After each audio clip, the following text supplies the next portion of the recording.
बिस्मिल्लाहिर्रहमानिर्रहीम। अस्सलाम वालेकुम व्यूअर्स, कैसे हैं आप सब। उम्मीद करती हूँ सब ठीक होंगे। दिल तुझको दिया, किस्त number 5, Shaista novels. Please don't copy paste without my permission. वो जानता था कि उसके दुश्मनों की सिर्फ में पहला नाम अकराम खान का ही है। हाँ कर दो। उसने इस्तज़ायापन मुस्कुराते हुए हामी भर ली। वो अभी इसी सोच में गुम था कि उसको अपने अक़्ब से नैला बलोच की आवाज़ आई दी। क्या सोच रहे हैं जादूगर? वो उसको जादूगर कहती थी। उसका कहना था कि सिप्तान बलोच जादू करता है, मोहब्बत का जादू, खुल्लम खुल्ला जादू। ऐसा जादू जो किसी को भी अपनी लपेट में ले ले। ऐसा जादू जो अपनी शहरज़ादा सब्ज़ आँखों से करता था कि वो जिससे नज़रें मिला ले वो दिल थामता रह जाए।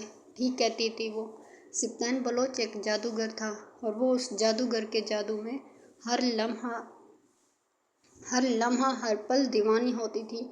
वो पलटकर उसे सवालिया निगाहों से देखने लगा, जो नज़रें जमाए होंठों पे मुस्कुराहट सजाए खड़ी थी।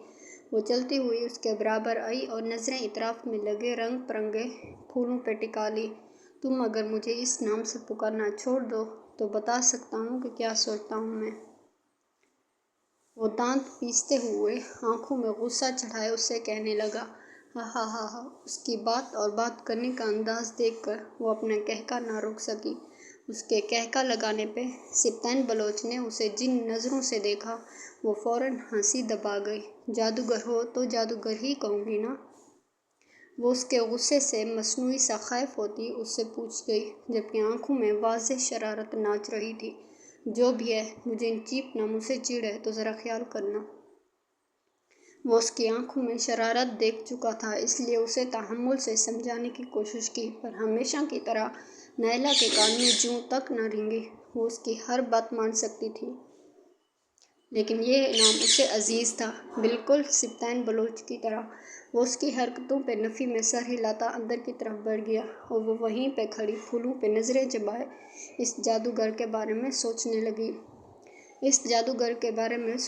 जिसको सोचना उसका महबूब मशग़ला था। वो फ्रेश होती वॉशरूम से बाहर आई तो फ़ोन रिंग हुआ। वो आसमानी नीले शलवार कमीज़ में लंबे काले कमर तक आते बालों की ढीली चुटिया बनाए, बड़ी बड़ी सब्ज़ आँखों में भर भर के काजल लगाए, खूबसूरत गुलाब की पंखड़ी जैसे लबों को आपस में पिवस्त किए वो बेड तक आई। साइड टेबल से फ़ोन उठा के देखा तो उसके होंठों को खूबसूरत सी मुस्कुराहट ने छू लिया। फ़ोन पे ब्लंक करता नंबर और कॉल करने वाला शख्स शायद उसके लिए बहुत अहम था। कहाँ थी तुम?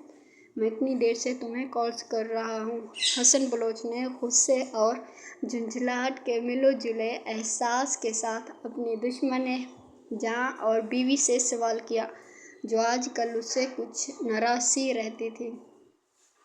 वजह हसन बलोच का अभी तक न आना था। वो उस शख्स को पूरे 5 सालों से न देख सकी थी। वो निकाह के फ़ौरन बाद ही वकालत की डिग्री लेने लंदन चला गया और बाद में उससे मिलने सब बारी बारी जाते रहे, लेकिन वो नहीं गई। अम्मी अबू घर पे नहीं हैं। उसने अपने गुस्से को बामुश्किल काबू करते उसे बताया, जो बजाय जाने के पूरी ढिठाई के साथ दांतों की नुमाइश करने लगा। उसे कराहियत सी महसूस हुई। वो तो इस बंदे को अपने आस पास भी बर्दाश्त न करे, गजा के सारी ज़िंदगी उसके साथ रहना। तो क्या हुआ, मैं मामू जान से फिर कभी मिल लूँगा। अभी तो अपनी होने वाली ज़ौजा से मिलने आया हूँ। वो होंठों पे शैतानी मुस्कुराहट सजाए उसको गलीज़ नज़रों से तकते हुए बोला। उसने दरवाज़ा बंद करना चाहा तो दरवाज़े के बीच में फराज ने अपना पैर रख दिया और गुस्से से उसे धक्का देकर घर के अंदर दाखिल हो गया।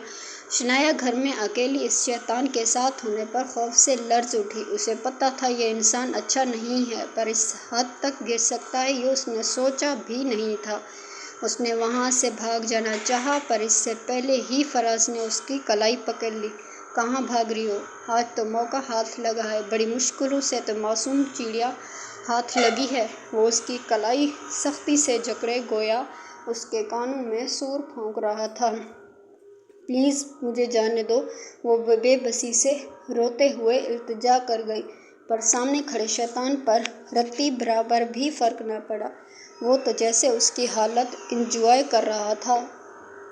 اس سے پہلے کہ وہ حد سے آگے بڑھتا، مزید کچھ غلط کرتا، اس لڑکی کے ساتھ اس کو ایک زناٹے دار تھپڑ پڑا جس کی شدت سے فراز کے ہاتھ کی گرفت اس کے ہاتھ پہ ہلکی ہوئی۔ شنایا نے چونک کر آنے والے کو دیکھا تو اس کا باپ چہرے پہ غصے کی سرخی سجائے طیش کے عالم میں اپنے اکلوتے بھانجے کو دیکھ رہے تھے جو ان کی عزت کا دشمن بنا کھڑا تھا۔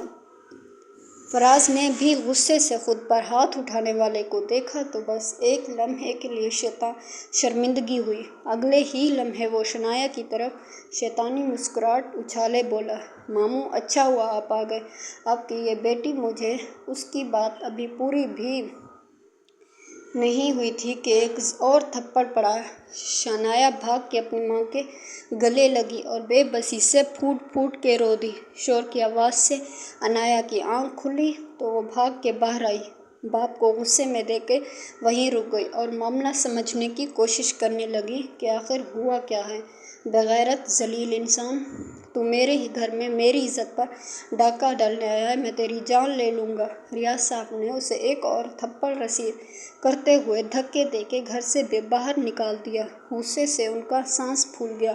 ان کو اپنی غلطی کا شدت سے احساس ہوا۔ انہوں نے اپنی پھول سی بچی اس شیطان کے حوالے کرنا چاہی جو ان کے شنایا کے لائق ہی نہیں تھا۔ باپ بھی انایا کا یہ الفاظ سن کے دنگ رہ گئی۔ اس کو بھی یہ امید نہیں تھی۔ فراز سیال نہ گر جائے گا، آپ پلیز بیٹھ جائیں، آپ کا بی پی لو ہو جائے گا۔ شنایا کی امی نے ان کو ریلیکس کرنا چاہا۔ انایا بھاگ کے ان کے لیے پانی لے آئی، جسے پی کے ان کے غصے میں تھوڑی سی کمی آئی۔ جاری ہے، پلیز لائک کر دیں، کامنٹ کریں اور پلیز سبسکرائب بھی کر دیا کریں۔ Thank you.